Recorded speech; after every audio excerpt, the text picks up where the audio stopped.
Welcome to the JD Power Technology, Media and Telecom podcast. Today's podcast, we are going to be focused on bundling for success. This is the second of our podcasts. Really appreciate feedback from our first one. I'm joined again by my two colleagues at JD Power, Jenni Corwin. Hi, Jenni. Hello. And also my colleague, Carl Lepper. Hey, Carl. Andrew, great to be here. Good to be back with you both. So, as a reminder for anyone who actually isn't aware of what we cover, our focus is what are consumers telling JD Power regarding their experiences with a range of telecommunications, technology, media, service providers. And then secondly, based on that feedback, well, what are we suggesting and what could those service providers do to improve the experiences they're providing their customers and drive higher satisfaction? So we will be again focused on that theme. As I mentioned a little earlier, our theme today is bundling for success. I always think when people, consumers in general, think of bundling, our minds always jump instantly to insurance. I mean, that vertical, that industry has done an exceptional job just working through and identifying how they can bundle for success. But the sector we're in, wireless, TV, whether it's streaming TV or linear TV, even just landline phones, internet, there's a range of things that are available and various options that can be made available to consumers. So maybe, Jenni, you could kick us off and just share with us your thoughts about, well, what are we seeing specifically within the sector, what's available, and then what are maybe some of the pros and cons that, based on the data we capture from consumers, that we're aware of? Sure, that's great, Andrew. I think, as you mentioned, right, we often think of insurance and the bundles that they have there, and all the different products and offerings, and in TMT, we capture very similar bundles, right? But obviously the products and offerings are a little bit different. And many of the providers have samplings, right? Not everybody has everything to offer. So we see some providers that have all of the things: TV, internet, landline phones, home security, wireless. And then you can even bundle in some streaming subscriptions as well into one nice little package, and some have a scaled down version of that, right? Maybe they have 2 or 3 different product offerings and you can bundle those together. So pros and cons from a consumer perspective, right? A lot of times a bundle can just make it easier, right? You have one provider, you get to know that provider a little bit, you get to troubleshoot some challenges, the digital tools that are available to you, what app you might be using. It looks familiar, it feels familiar. If you do have a problem, it might be a little bit easier to resolve that problem. And obviously from a provider perspective, the advantage there is you do have a little bit more of a more loyal and committed customer, right? You have a better share of their wallet. You have more touch points, more contacts, more options to interact with them, which can always be a positive if the experience is going well, of course. There's also then the con, which is there's more opportunities for things to go wrong, right? The more products you have with one consumer, the more they may identify a challenge in one area, and it could cascade over, have a little bit of a halo effect into another product area. And you might get a little bit less forgiveness in those. And it also can create some confusion when it comes to the bills and the complexity of the plan. The consumer might not immediately know where any of those discounts are going, what they're getting for, what they're paying for in certain areas. So bundling, while it is great for enhancing and strengthening the relationship between the consumer and the brand, it can be an area of confusion sometimes. And so there's definitely some pros and cons.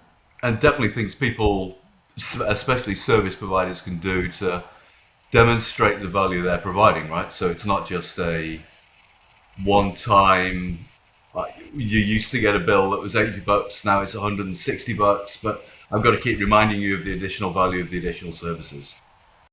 Absolutely. Yeah. The more you can prove that value long term, you do have more opportunity as a provider to continue to enhance and improve and demonstrate the value you're providing, but you do have to take the initiative and do that, right? Yeah. I always find it's interesting, and maybe Carl, you can give us some thoughts on this. As we do different service providers may have started off as a focused on wireless and then decided to very actively expand into internet. And then opposite, you've got organizations that are at their heart internet or TV organizations that are providing wireless services. So you've got potentially lots of different strategies as organizations decide how to provide multiple services. Question for you: what's the best pairing? What are the ones that people should look at, and maybe some thoughts about, based on the data we get back from consumers, which are the ones that are maybe not as successful? But probably start off with, well, what's working? What are the good ones? That's a great question. What we do at JD Power, especially, is we individually ask respondents about one topic. Let's say just your internet or just your wireless service. We have multiple studies that do this, and then we can cross-reference these studies to see, okay, you're talking about your internet company and now you're bundling it with your wireless company. Is that a good solution for you? Is the value proposition there? Is the satisfaction level with that one brand providing those multiple services working for you? And what we've seen, even when we cross-analyze everything, is there's two products that really do fit together and make the perfect puzzle pieces for anyone out there, and that is their internet service and their wireless service. Those two are, I would say, dominantly the most positive combination of services that any one brand could bring. And as Jenny pointed out, really you're gaining that convenience of one brand is providing these services. It's one contact center, it's one internet site, it's one mobile app. There's just a real convenience level to it. And those two kind of go together like strawberries and chocolate. I mean, it's the perfect pairing, I would say, of services. Now, the whipped cream or the cherry on top, or however you want to term it, seems to be really about those who also include some sort of security device or security measurement. Uh-huh. The way we look at it is home security. So if you're also providing home security, which not all providers do, but if you do, and it can also be a part of this bundling effort, that's the one that really sets people to a much higher standard of satisfaction, that extra security when they get it. So the perfect combination, wireless and internet, and then the one that really always seems to put people over the top with overall satisfaction is home security. Got it. So if we are looking at the data, that's detectable in the data, right, Carl? You can actually see that in terms of the consumer numbers changing? Yeah, we can. We can see if they only have one product, we know what their satisfaction is. When they layer on top of that multiple products, then we start to see that satisfaction can increase or decrease depending on what was added to it. So in our current study around the wireless carrier, what we're seeing is that if all they have is wireless service from you, or mobile service from you, let's say you just have a mobile phone from them, the satisfaction is much lower than if they also were bundling another product. As an example, the extra product could be home internet. The satisfaction levels are 60 points higher if they included or also have internet with their service. So we really are seeing that jump in satisfaction. And the same happens if we look at it in the exact reverse way. Let's say your internet provider is giving you a service and we have that base score of what that satisfaction is. But if you add in the mobile provider, let's say you're an internet provider and you also afford mobile service, we see satisfaction jump similarly around 80 points. So there really is a jump in satisfaction when those two are combined. So that's good news for those organizations I was mentioning earlier, right, Carl? The ones that are historically wireless organizations that are expanding into internet, or internet organizations expanding into wireless. It seems to work both ways, right? It really does. The pitfall, and there really is only a couple pitfalls here, and I don't want to take anything away from Jenny as she might be talking about next, is really around television service. Television service for an internet company is one that usually lowers satisfaction if they're getting what we would call linear TV, or you're getting TV directly from that provider, not streaming services, but linear TV. That does seem to drop satisfaction a bit because it can be a very expensive add on to your overall bill.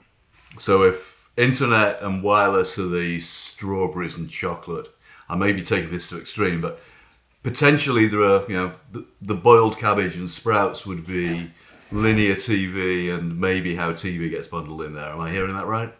That's a great way to put it. Perfect. Got it. So yeah, Jenny. So great, great background in terms of what's happening right now.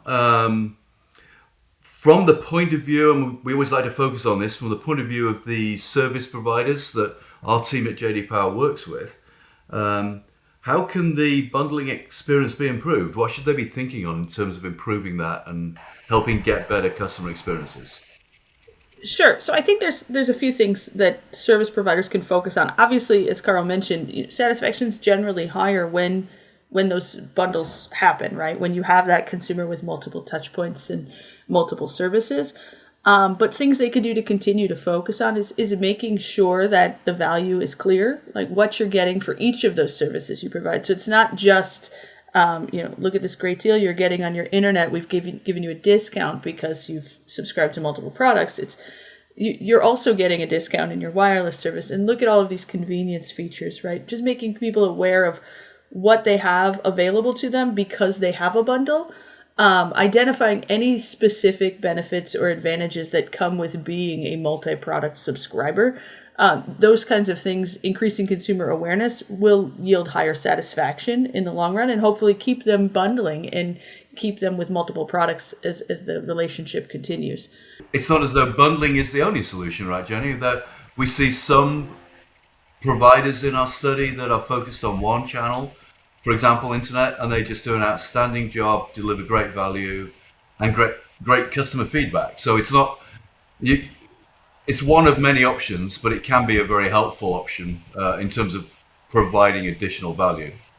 Absolutely. I think the principles are the same regardless of where the consumer starts, right? Whether they start with your internet product or they start with your wireless product, and if they only stay with that one product, the principles of increasing satisfaction and loyalty and all of that remain the same, right? It all comes down to building a relationship, building trust, doing what you say you're going to do, and providing that long-term value and proving how you are providing that long-term value, continuous communication, all of those things. None of it changes regardless of which products you're subscribed to. It does get a little bit more complex when there are more products, though. So. And as is always the case in our industry, it's just things change rapidly. So keeping ahead of trends, making sure you anticipate, seeing where customers are going, identifying what actually will be the future drivers. So maybe as we wrap here, Carl, some of your thoughts regarding what are the success factors associated with bundling, especially, that will be critical in the future. Yeah, the way I would look at the future of bundling, especially from a customer experience, and Jenny touched on it perfectly, is really about prioritizing value. It's it's impossible for anyone to feel like they've had a great experience if they don't feel that the value of what they just purchased or the services that they provide are at the level or higher than the level of what you feel you paid for it. So it's not truly how much you pay. It really is truly how much you value those services. Are you getting a great service back for what you're doing? And I what I love about what Jenny was talking about is the challenges of having multiple services is that you're adding so much complexity to so many different parts of the experience. You're adding complexity to the bill. You're adding complexity to your overall payment. You're adding complexity to the services to your home that might be coming from different points, different angles. It's not all the same team that might be working on each of those parts. Whether or not your Wi-Fi signal is high or not compared to if you have a fiber cable to your house. Those different things are going to be all the components that you're working with and getting that. So the future is really that there's synergy in there, there's a value in there, and it's kind of an ecosystem that really works together well, and they all work off of each other and make it easier. The easy button is real. If you can make it easier, you really are in a great position in the future to do multiple things, expand, get a higher subscriber base, all those things. Excellent. Well, thank you, Carl. And thank you, Jenni. Some great insights as we've been reflecting on bundling for success today. In addition to our thanks to you, I'd like to thank our listeners for joining us.